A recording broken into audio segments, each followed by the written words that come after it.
রাজকুমারের সাথে কুলির পোস্টারের মিল পাওয়া ছাড়া কুলির ট্রেলারের কোন কোন বিষয় নিয়ে কথাবার্তা চলছে, ট্রেলার কি জমাতে পারলো নাকি বোকা বানালো, অ্যান্ড এই কুলি কি আসলেই এলসিইউ এর পার্ট হবে নাকি না, লেটস ফাইন্ড আউট। ট্রেন্ডিং ওয়েতে ভিডিও এডিটিং এ আপনি যদি হন এক্সপার্ট অ্যান্ড ভিডিওগ্রাফিতেও যদি থাকে ইন্টারেস্ট, দেন স্টার গল্পের ভিডিও এডিটর ভিডিওগ্রাফার জব পোস্টে এখনই অ্যাপ্লাই করুন। প্রথমত অনেস্টলি বলতে গেলে লোকেশ কানাগারাজের প্রিভিয়াস মুভিগুলো যেমন বিক্রম, লিও এগুলোর ট্রেলারের সাথে যদি বিচার করেন তাহলে কুলির ট্রেলার তেমন ইমপ্রেসিভ ছিল না, বেশ ফ্ল্যাটই গেছে। এখন কেন ফ্ল্যাট গেছে, নাকি ইচ্ছাকৃতভাবেই এমনটা করা হয়েছে? দেখেন, কুলির কাস্ট কিন্তু এখানে বেশ সলিড, যেখানে রজনীকান্ত ছাড়াও উপেন্দ্রা, নাগার্জুনা, কাটাপ্পা মানে সত্যরাজ, আমির খানও আছে।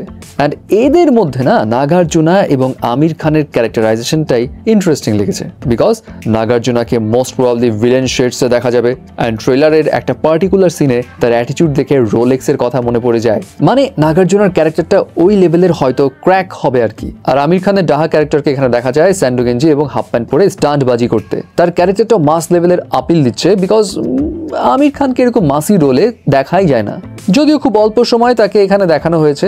বাট লোকেশ কানাগারাজ ভালোই গেম খেলেছে, এটা বলতেই হয়। মোট কথা, যেই লেভেলের স্টার ভাইব থাকা দরকার সেটা তো রয়েছে ক্যারেক্টারগুলোর মধ্যে। কিন্তু দুঃখজনক হলেও সত্য, এখানে আসল নায়ক মানে রজনীকান্তের ক্যারেক্টারাইজেশনটা ওই লেভেলের ইম্প্যাক্টফুল ছিল না। না রজনীকান্তের পাওয়ারফুল ডায়লগ ছিল, ইভেন ট্রেলারে রজনীকান্তের অ্যাকশন সিনগুলো একটু ব্লান্ট ছিল, মানে ওই জমজমাট ভাইবটা দেয়নি। বাট লোকেশ কানাগারাজ কিন্তু এর আগেও ইন্টারভিউতে বলেছিলেন তিনি এই সিনেমায় ভায়োলেন্স এবং অ্যাকশনে কোনো কমতি রাখেননি। তার উপর এইটা রেটেড সিনেমা, মানে অ্যাডাল্টরাই এই মুভি দেখতে পারবে। সো তাহলে ট্রেলারে কেন ওই লেভেলের ভাইব আসলো না? নাকি কোনো কিছু লুকানো হচ্ছে, অন্য জায়গায় ডাইভার্ট করা হয়েছে? দেখেন, ওভারঅল ট্রেলার যদি আপনি একবার দেখেন তাহলে মুভির স্টোরি প্লট নিয়ে যে ধারণা আপনার আসবে সেটা হলো এটা সির্ফ একটা গ্যাংস্টার ড্রামা, যেখানে রজনীকান্ত হয়তো কুলি থাকে, দেন পরে গ্যাংস্টার হয়ে যায়, আর লম্বা সময় ধরে সে এই পথ ছেড়ে দিয়ে নর্মাল লাইফ লিড করছে। অ্যান্ড খুব সম্ভবত উপেন্দ্র এবং সত্যরাজ রজনীকান্তের পাস্ট লাইফের সঙ্গী থাকে, যাদের মধ্যে কোনো একজনের খেল খতম হয়ে যায় এবং ওইটার বদলা নিতে গিয়ে রজনীকান্ত আবার তার অ্যাকশন ফর্মে ব্যাক করে। বাট আপনি যদি খুব মনোযোগ দিয়ে কয়েক দফা ট্রেলারটা দেখেন তাহলে রিয়েলাইজ করতে পারবেন যে এখানে এই গ্যাংস্টার পথ ছাড়াও আরো একটা ইম্পর্টেন্ট পোর্শন রয়েছে। আপনি সত্যরাজ মানে কাটাপ্পাকে দেখবেন ডিভাইস নিয়ে কিছু একটা অ্যাক্টিভিটি করছে, তারপর ট্রেলারে খুব ছোট্ট একটা সিনে দেখবেন একটা মানুষের ঘাড়ে কিছু একটা ইনজেক্ট করা হচ্ছে। অ্যান্ড শ্রুতি হাসানকে একটা সিনে দেখা যায় সে অনেকগুলো নিথর দেহ নিয়ে একের পর এক মুভ করছে। সো এগুলো দেখে না একটা অন্যরকম রিয়েলাইজেশন আসে।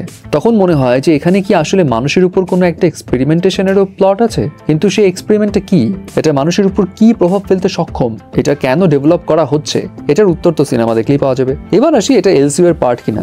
যদিও আমরা সবাই ধরে বসে আছি এটা এলসিইউ এর পার্ট, মানে বিক্রম, লিও, রোলেক্স এদের সাথে মিলিত হবে আর কি। সো সব কথা শেষ কথা, দেখেন কুলির সঙ্গে ক্ল্যাশ হবে কার? ওয়ার 2 এর। সো মুভির কাহিনী হয়তো কুলির সলিড থাকতে পারে, বাট ওভারঅল ট্রেলার কিন্তু ওয়ার 2 এর চাইতে ইম্প্যাক্টফুল ছিল না বস। এখন আপনার কাছে কেমন লেগেছে জানিয়েন।